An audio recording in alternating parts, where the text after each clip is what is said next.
अन्नू और अमर जी ऑस्ट्रेलिया से। राधे राधे महाराज जी, आपके चरणों में कोटि कोटि प्रणाम। महाराज जी, गुरु मंत्र देने का अधिकारी कौन है? गुरुदेव जिसको परिपक्व करके आदेश कर दिए वही दे सकता है, दूसरे की सामर्थ्य थोड़ी देने की। जब तक गुरु तत्व में स्थिति, गुरु का मतलब जानते हो, जब गुरु अपने किसी शिष्य को इस कार्य को सौंपते हैं तो आप उस शरीर चाहे सबकी ना वो अपने समानु से बनाकर फिर जगत मंगल में उतार देते हैं कि अब आप मंत्र दीजिए, आप ऐसे। तो द्वंद्वैर विमुक्ता, जो सुख दुख संगई, जो सुख दुख को समान समझता हुआ, समस्त द्वंद्वों पर विजय प्राप्त किए हुए, स्वयं भागवतिक स्वरूप में स्थित, तभी तो होगा, तभी उसी के द्वारा तो गुरु मंत्र प्रकाशित होगा जाके। और सच्ची बात यह है कि जब हमको कहीं से भी नाम मिले तो नाम सच्चिदानंद में नाम ले ले और खूब नाम जप करे, तब हम जान पाएंगे गुरु को, नहीं बाहरी लक्षणों से नहीं जान पाएंगे। बाहरी तो पांच भौतिक रूप दिखाई देगा, बाहरी हो सकता है आपको दोष दर्शन होने लगे, क्योंकि चश्मा जैसा लगेगा वैसे तो देख पाएंगे। देखो, मन सबके अंदर है, लेकिन मन का निरीक्षण परीक्षण साधक कर पाता, संसारी थोड़ी कर पाते हैं। बुद्धि सबके अंदर है, लेकिन बुद्धि सच्चिदानंद के विषय में, शास्त्र के विषय में चिंतन करने की शक्ति खो दी विषयों के चिंतन में। सबके हृदय में भगवान है, पर भगवान का अनुभव करने के लिए जो चाहिए वो है क्या? तो फिर जिन संतों को भगवत प्राप्ति हो चुकी उनकी स्थिति को तुम कैसे जान सकते हो? शास्त्र की जो सिद्धावस्था है वो भगवान के समान है। ब्रह्मविद ब्रह्मैव भवति, जानत तुम्हें तुम्हें हो जाए। तो जो अब नाम दिए, मंत्र दिए, उसको जपो तो जान जाओगे कि गुरु की स्थिति कहां है। वस्तुतः जैसे हम कई बार कहा होगा एकांतिक में, अगर आपने सुना हो कि हम तो पोस्टमैन हैं। पोस्टमैन का काम जानते हो? इधर की चिट्ठी उधर पहुंचा देना, उधर की चिट्ठी इधर पहुंचा देना, उधर का मनी ऑर्डर इधर दे देना, इधर के दस्तखत करा के उधर बता देना। तो सदगुरु हैं हमारी श्री जी, किशोरी जी, लालजू। वो पोस्ट गुरुदेव के द्वारा इधर हुआ। अब आप आए और कहे हमें दे दो, तो हम समझा कि श्री जी ने आपको भेजा है। श्री राधिका कृपा बिनु सबके मनन अगम, श्री जी ने भेजा। वृंदावन आए, श्री जी ने बुलाया, हमारे सामने आए, श्री जी ने बुलाया। आपकी मांग हुई कि मुझे मंत्र दे दो, मुझे नाम दे दो। भैया उनकी वस्तु है, आपको उन्होंने भेजा है, ये ले लो। और फिर आपकी शरणागति, आपका भाव, श्री जी ये जीव आपकी शरण में है। गुरु कौन हुआ? श्री जी। अभी हमने बताया था कि अगर गुरु गुरु गुरु गुरु तो कहां पहुंच जाओगे? पहुंच जाओगे ना। वही सबके गुरु हैं। अब तो प्रगट में कौन हमारे सामने है? बंदो गुरुपद कंज, कृपा सिंधु नर रूप हरि। ये आपके भाव बनाने हैं। हमारा भाव बन जाता है तो पत्थर से भगवान प्रकट हो जाते हैं, और भाव न बने तो दुर्योधन के सामने भगवान है, पर वो भगवान को भी भगवान नहीं मान रहा है। तो खास बात है कि विद्यार्थी टीचर को नहीं जान सकता, टीचर का परीक्षण नहीं कर सकता। हां, टीचर के कथनानुसार चले तो एक दिन वो भी टीचर बन जाएगा, तब जान पाएगा कि मेरा टीचर किस कोटि का है। अब अभी तो प्राकृतिक बुद्धि, प्राकृतिक नेत्र तो हम कैसे समझ पाएंगे कि गुरुदेव की क्या स्थिति है, संत की क्या स्थिति है? तो हम मान करके संख्या फिर सवाल हल कर लेते हैं। मानी संख्या गुरुदेव साक्षात परब्रह्म, गुरुर ब्रह्मा गुरुर विष्णु गुरुदेव महेश्वरा, गुरु साक्षात परब्रह्म। मानी संख्या गुरु साक्षात परब्रह्म। अब जो उन्होंने बताया, देखो सवाल हल हो जाएगा। मानने से, ऐसे पत्थर का टुकड़ा दे दिया है तुम्हारे भगवान है, तो उनको भगवान का साक्षात्कार हो गया। और ना मानो तो साक्षात भगवान में भी भगवान का दर्शन नहीं होगा। जैसे ये बांके बिहारी लालजू, राधा वल्लभ लालजू, राधा रमन लालजू, ये मूर्ति नहीं है, ये साक्षात प्रिया प्रीतम ही ऐसे रूप में है। ये मतलब कारीगर से नहीं आए हुए हैं, ये स्वयं प्रकट। तो आपको क्या सुख मिलता है? ईमानदारी से बताना। गए ऐसे देखा, वह जय भगवान की, चले आए, रोमांच हुआ, आंसू आई, आपके अंदर विकलता आई कि आज मैंने साक्षात प्रभु को देखा? नहीं आई। क्यों?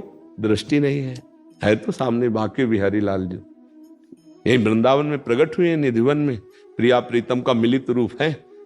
और भजन करो और भाव जागृत हो, फिर जाओ, फिर सामने देखो तो चिल्ला कर रो पड़ोगे, मेरे ठाकुर मेरे प्रीतम। अब ये पंढरपुर में विट्ठल भगवान विराजमान है, साक्षात विराजमान है, चल के आए स्वयं, पुंडरीक जी के घर ही तो आए। कितनों को सुख मिलता है। और उन्हीं भक्तों को जब तुकाराम जी, नामदेव जी, ये बड़े बड़े महापुरुष देख तो बातचीत कर रहे हैं, खेल रहे हैं साथ उनके, समझ पा रहे हो।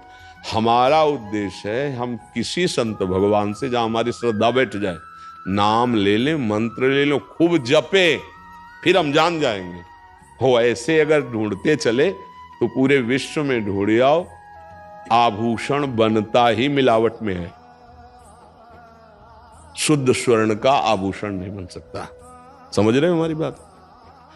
ये शरीर की रचना ही मिलावट से हुई, पाप और पुण्य। जब हम इस शरीर को झांक करके देखेंगे तो इसमें कुछ सद्गुण मिलेंगे और कुछ आपको अवगुण भी मिल सकते हैं, क्योंकि रचना है ना इसकी। अरे इनको गुस्सा बहुत आता है। अरे ये तो ऐसा, अगर आप जांच करोगे तो चाहे जो आभूषण उतरा के जौहरी के पास ले जाओ, उसमें मिलावट होगी। हार है, कंकण है, कुंडल है, क्योंकि वो आकार तभी धारण किया जब उसमें मिलावट हुई। तो ये शरीर मिलावट का है, इसके अंदर जो तत्व है वो मिलावट वाला नहीं है और वो आकार नहीं धारण किए। ये आकार मायाकृत है। इसको देखोगे तो ये गुण दोष से मिश्रित बना हुआ है। जो संतों को देखा जाता है वो ये नहीं देखा जाता, अंदर की बात, अंदर वाले नेत्र ही नहीं तो कैसे जानोगे कि कौन किस कोटि का है। महाराज जी, आपने ये तो पूरा उत्तर दे दिया, बट आगे एक और भाव लिख रहे हैं। हाँ, जैसे आजकल काफी लोग कथावाचक और गुरु बनकर दीक्षा दे रहे हैं, तो क्या ये ठीक है? हम ये कह रहे हैं कि अगर वो कहते हैं राम कहो आपकी श्रद्धा, राम राम जपो, तो राम में मिलावट है क्या नाम में? हमारी प्रार्थना समझो, हम काहे को दोष दर्शन करें भैया। हम देखो, हमारे अगर सत्संग को आप ध्यान पूर्वक सुनोगे तो प्रश्न नहीं रहेगा। इस शरीर में मिलावट है, हमारा, आपका या किसी का, ये मायाकृत है, इसलिए सच्चिदानंद नहीं है। आप इसमें दोष ढूंढेंगे तो मिलेंगे, क्योंकि ये दोष और गुण से बना हुआ है। जड़ चेतन गुण दोष में विश्वकीन करतार। अब स्थिति जो भागवतिक है, दोनों बात समझना बहुत धैर्य से। ये शरीर मायाकृत सबका है और स्वरूप सबका चिदानंद में है, भगवदंश है। अब जो स्वरूप को भूलकर इस शरीर में आसक्त है, वो हमको कैसे शरीर राग से हटा पाएगा, क्योंकि खुद शरीर में आसक्त है। तो हम सदगुरु का जब वर्ण करते हैं तो इसकी भी चर्चा की है कि जिनके पास बैठने से, जिनके वचन सुनने से, जिनके दर्शन से हमारे हृदय में आने लगे कि जिसकी खोज थी वो तो पूर्ण हो गई। आज तक मैं जो खोज रहा था पूर्णता गई। हमारे दोष हमारे सामने आने लगे, उनका त्याग होने लगे, भगवत मार्ग की तरफ आकर्षण होने लगे। ये बाहरी कुछ ऐसे लक्षण हैं जिनके दर्शन से हमारे हृदय में भगवत प्रीति उदय होने लगे, नाम जपने की भावना होने लगे, तो हमें स्वीकार कर लेना। यदि हमने भावुकता में किसी को भी गुरु मान लिया है और उनके संग से हमें दोष दर्शन होता है, तो हमें संग नहीं करना चाहिए, पर उनके नाम में अश्रद्धा नहीं होनी चाहिए। जैसे गुरु ने हमको कहा कृष्ण जपो, अब हम कृष्ण कृष्ण जपेंगे और जहां हमारा भाव बनेगा वहां सत्संग सुनेंगे। हम निंदा नहीं करेंगे, पर हम वहां संग नहीं करेंगे, क्योंकि वहां के संग से हमारा दोष दर्शन होता है। आपका कल्याण हो जाएगा, आपका मंगल हो जाएगा। कोई बोलेगा तो भगवान का नाम देगा। मुझे लगता है अगर हम कहीं ऐसी जगह जहां हमारी अब श्रद्धा नहीं बन रही, तो हमें उस पर श्रद्धा कर लेनी चाहिए जो गुरु ने दिया है। वो तो सच्चिदानंदमय होगा। क्यों हम संग ना करें? हम संग का आदेश नहीं कर रहे। जैसे मान लो मुझे लगा कि इनके संग से मेरे अंदर इन्हीं के प्रति गलत दृष्टि आ रही, तो इससे अच्छा हम दूरी बना ले। गलत दृष्टि क्यों करें? ना हम निंदा करेंगे ना गलत दृष्टि करेंगे। जो आपने कहा है उसको जीवन में नहीं भूलेंगे। उसमें क्या मिलावट है? मानो किसी ने कहा कि आप राम राम जपो, इसमें क्या मिलावट भैया? इसमें क्या मिलावट है? अगर हम राम राम पकड़ लिया तो सच्ची मानो। अब वो गुरु क्या है वो तो वो जाने, पर आप सच्चे बन जाओगे, आप भगवत स्वरूप हो जाओगे। एक उड़िया बाबा के उपदेश में उदाहरण है गुरु निष्ठा का।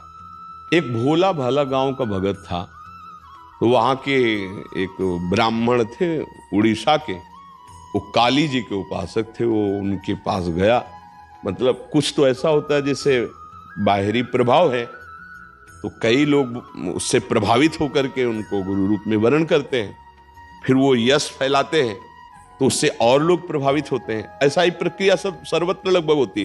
तो ऐसे वो भोला आदमी गया और वो शाम के टाइम शराब पीते थे, क्योंकि कुछ लोग जो नहीं जानते हैं सिद्धांत को, वो लोग जैसे बकरा की बलि देना, मदिरा पीना, ऐसा वो मानते हैं कि ये उपासना, पर ये आसुरी प्रवृत्ति है, इससे मां प्रसन्न नहीं होती, पक्की बात है। अब वो करते थे ऐसा। अब वो भोला भाला गया तो नशे में बैठे थे, प्रणाम किया और कहा गुरुजी हम आपको गुरु मानते, आप हमें मंत्र दे दो। तो उन्होंने अशुद्ध मंत्र शराब के नशे में उच्चारण करके दिया। मदिरा पिए थे, अशुद्ध था मन। अब वो सरल हृदय जो उपदेश किया वो पकड़ा, मेरे गुरुदेव साष्टांग प्रणाम किया और रोज उनका जो नमन पूजन छवि रखकर करता, मंत्र अशुद्ध मंत्र। 1 वर्ष हुआ, उसकी श्रद्धा, उसकी पवित्रता, उसका भाव देखकर आद्याशक्ति भद्रकाली प्रकट हो गई और कहा बेटा तेरा गुरु ढोंगी है। अंबा ने कहा वो शराब पिए था जब मंत्र दिए था और तेरा मंत्र अशुद्ध है। तो उन्होंने कहा मां ये शब्द हम नहीं सुन सकते, अभी 1 वर्ष ही हुआ और गुरु प्रदत्त मंत्र और प्रताप से आप मुझे साक्षात्कार कर दे, मेरे गुरु कैसे ढोंगी हो सकते हैं? निष्ठा देखिए। और कहा मां मंत्र अगर अशुद्ध होता तो आप कैसे जागृत हो जाती, आप कैसे दर्शन दे देती? मां ने कहा बेटा तुम्हारी एक गुरु निष्ठा देखकर मैं बहुत प्रसन्न हुई, आज से जो तुम मंत्र जपते हो ना इसी से मैं सिद्ध होंगी। उड़िया बाबा ने कहा कि ऐसी गुरु निष्ठा कि देवी जी ने कहा इसी अशुद्ध मंत्र से अगर सिद्ध होंगी तो इसी अशुद्ध मंत्र से मैं साक्षात्कार दूंगी। मैं इतना प्रसन्न हो गई आप पे। हमें लगता है यदि हम जो मंत्र मिला, जो नाम मिला, हम उसको पकड़ लें और शास्त्र स्वाध्याय करें और जहां हमारी श्रद्धा बैठती हो ऐसे संतों का संग करें, तो क्या भगवत प्राप्ति में संशय है? महाराज जी इसमें 2 प्रश्न है जी। हमने मंत्र ले लिया जी, बाद में हमारी श्रद्धा नहीं बन रही उस कोटि की, बट बाद में किसी संत भगवान के हम सत्संग सुने, उनमें अपार श्रद्धा होगी, तो क्या हम वहां जाके गुरु दीक्षा ले सकते हैं? मत ले लो, वही नाम जप करो, नाम तो भगवान का वही है। हाँ अब वो जो बोल रहे हैं नाम, अगर ऐसी भावना आने लगी कि अब इस नाम को ले, इस नाम को जपे, तो बात अलग है, पर अश्रद्धा करके नाम में नहीं। हमारी बात समझना, जो भी नाम मिला है वो एक ही परब्रह्म परमात्मा तत्व का जो गुरुदेव देंगे, वही उन्हीं की लीलाएं हैं। तो ऐसा भाव कि अब रसास्वादन के लिए, दोष दर्शन नहीं, पर अब रसास्वादन के लिए मुझे इधर प्रियता बढ़ रही, इसलिए मैं अब ये नाम और ये गुरुदेव का भाव स्वीकार करता हूं। हम नाम और उपासना पर दोष दर्शन करके ना त्याग करें, नहीं, यहां भी निष्ठा नहीं हो पाएगी। रसास्वादन, रसास्वादन और दोष दर्शन के, अब ऐसे गुरु से नाम मिला क्या सिद्ध हो? नाम पर अश्रद्धा नहीं, गुरु क्या लीला करते हैं वो जाने, लेकिन जो नाम दिया वो तो शुद्ध सच्चिदानंद में है, इस पर अश्रद्धा नहीं। अब हमारा भाव बन रहा है, जैसे हम पहले संन्यास मार्ग के उपासक थे और हमको पूज्य भाई जी से, हनुमान प्रसाद पोद्दार जी की कृपा से प्रेम भक्ति की तरफ आकर्षण हुआ, महादेव विश्वनाथ जी की कृपा से ये रास विलास वृंदावन का प्राप्त हुआ। तो हम ये थोड़ी कि उन गुरु को छोड़ दिया, वो भेष छोड़ दिया, वो उपासना छोड़ दी कोई दोष दर्शन करके, नहीं नहीं, रसास्वादन के लिए क्रम से हमको यहां पहुंचाया गया। तो वो रसास्वादन एक ही गुरु है, जब जब जैसा भाव रस का आया वो गुरुदेव रूप धर करके हमको पकड़ते गए, आगे खींचते गए। अब गायत्री मंत्र पहला, क्योंकि जैसे ब्रह्म ऋषि कुल में जन्म हुआ तो बाल्यावस्था में ही यज्ञोपैत संस्कार गायत्री मंत्र मिलता है ना, तो पहले गुरु गायत्री, फिर इसके बाद जो शरणागति हुई, पंचाक्षरी मंत्र, द्वादशाक्षर मंत्र, फिर महावाक्य, फिर संन्यास मार्ग, फिर आके, तो अगर ऐसे देखे तो दत्तात्रेय जी वाली बात आ जाएगी ना कि 24 गुरु है। तो एक ही गुरुदेव अवस्थागत हमको ऐसे लाते गए। हम ऐसा भाव करें, दोष दर्शन न करें, और ये रसास्वादन के लिए ही ये व्यवस्था है। कभी दास्य भाव से सख्य भाव, वात्सल्य भाव, कांता भाव, सहचरी भाव, भाव रस की प्राप्ति के लिए आगे बढ़ता चला गया। वो गुरुदेव ही रूप बदल करके आए और हमको उपदेश देते चले गए। उसमें दोष दर्शन नहीं, उसमें ऊंच नीच की भावना नहीं, तो सही मार्ग चलते चले जाएंगे। कुमार जी, एक और प्रश्न है, कल हमसे बाहर किसी ने किया था। एक जो सत्संगी है उसको पता है कि उपासना पद्धति के अनुसार इष्ट देव का मंत्र लेना चाहिए, बट कुछ ऐसे जने हैं जिनको इतना ज्ञान नहीं है। गुरु बनाना है, कृष्ण में प्रीति है, ठाकुर जी में प्रीति है, बट राम मंत्र मिल गया। बाद में पता लगा राम मंत्र दे दिया गुरुजी ने। तो इतनी जानकारी तो उपासक को करनी चाहिए। नहीं, इसमें सावधानी रखनी चाहिए कि हम जिसको गुरु बना रहे हैं वो किस उपासना के हैं, इनका क्या उपासना का क्षेत्र है, मेरी मांग क्या है, फिर गड़बड़ हो जाएगा। या तो एकदम कोरा कागज बन करके कि आप लिख दो इसमें जो लिखना है, वही बात है। और यदि कि मेरे हृदय में प्रीति ये है, तो या तो अपनी बात रख दे और या उनकी बात सुन ले। दोनों पहली बात समझे। अगर अपने मन में कुछ और चल रहा है, वहां से कुछ और मिला, तो श्रद्धा नहीं हो पाएगी। इसलिए अपनी बात पहले रख दे कि मुझे राम रूप में प्रीति है महाराज, और हमारा गुरु भाव आप पे है, तो मेरी राम प्रीति बढ़े ऐसा मुझे मंत्र चाहिए, मेरी ऐसी उपासना हो जिससे राम प्रीति बढ़े। खुल के बात करनी चाहिए। गुरु बनाने का मतलब क्या है? हम अपनी हृदय खोलकर उनके सामने रख दें तो वो भी अपने हृदय की बात रख देंगे। अगर वो ऐसे मंत्रदाता हैं तो दे देंगे, नहीं तो कहेंगे आप किसी राम उपासक के पास जाओ और उसकी फिर शरणागति स्वीकार करो। ऐसे तो बड़ा विक्षेप हो जाएगा। इसका भी समाधान दे दीजिए। अगर उनको राम मंत्र मिल गया बट अभी कृष्ण चरणों में प्रीति बढ़ रही है और पहले से भाव उनके प्रति है। जी, तुलसीदास जी के गुरु भाई थे नंददास जी, गुरु भाई ही थे। और वो जब ब्रज वृंदावन में आए तो सारंग धनुआ प्रभु के सेवक बंसी वाले ने लूट लिया उनके चित्त को। अब लूट गए तो लूट गए। तो वल्लभाचार्य जी के शिष्य हुए नंददास जी, अष्टछाप कवियों में। जब गोस्वामी जी तुलसीदास जी को पता लगा तो उन्होंने कहा कि हमारे राम जी में क्या कमी थी जो आपने छोड़ करके। वल्लभाचार्य जी पुष्टि मार्गी सखा भाव से राम जी को भजने लगे। नंददास जी बड़े महापुरुष हुए हैं। तो नंददास जी ने कहा यहां कमी की बात नहीं है, उस मुरली मनोहर ने ऐसी बंसी बजाई कि अब चित्त ही चुरा लिया, तो हम क्या कहें। बात यहां ऐसी है, अब चित्त लट्टू हो गया उनके। अब ये नहीं ज्ञान ध्यान की है, तो वही अब वही धनुष धारण किए, वही मुरली धारण किए। फिर जब तो उन्होंने कहा देखो हमारे गुरुजी ने नाम रखा था नंददास, अब नंद नंदन ने अपहरण कर लिया तो कर लिया। गोस्वामी जी के सगे गुरु भाई थे नंददास जी। तो ये प्रीति का विषय है, प्रेम का विषय है। तो इसलिए हमें लगता है कि पहली बात तो सहसा किसी को गुरु बनाओ मत। बहुत सत्संग करो, सोच समझ के अपनी भावना, क्योंकि ये जीवन भर का खेल है। मान लो अश्रद्धा हो जाए, निंदा स्तुति हो जाए तो बात, बहुत समय तक सत्संग करो, मिलते जुलते रहो, भावनाएं समझो, आचरण देखो, चरित्र देखो। वैसे पता तो चल जाता है, इतना तो पता चल जाता है, क्यों नहीं पता चल जाता? हाव भाव, उठना बैठना, अगर 10-5 बार मिलो तो आपको पता तो चल ही जाएगा। नहीं पता चल जाएगा कि पता तो चलता है, आंखें तो है ही हैं, ऐसा तो नहीं। क्यों? अब ये है कि आपकी स्थिति अगर वो ऐसा ही है तो आप वैसे राजी हो जाओगे। और अगर आप सच्चे साधक हो तो फिर भगवान आपको फंसने नहीं देंगे। ये तो हम बात, बचपन से हम इसी मार्ग में हैं। तो जहां कहीं कोई फंसाव वाली बात आई ना, तो हमने अपने भगवान को देखा कि ऐसे बच्चा भाग, यहाँ से भाग, तो भागते भले तब यहाँ आके विश्राम। तो हमें तो लगता है कि आपके अंदर भगवान बैठे तो बता नहीं देंगे आपको कि देखो तुम जो चाह रहे हो वो यहाँ नहीं है, अंदर आ जाएगा।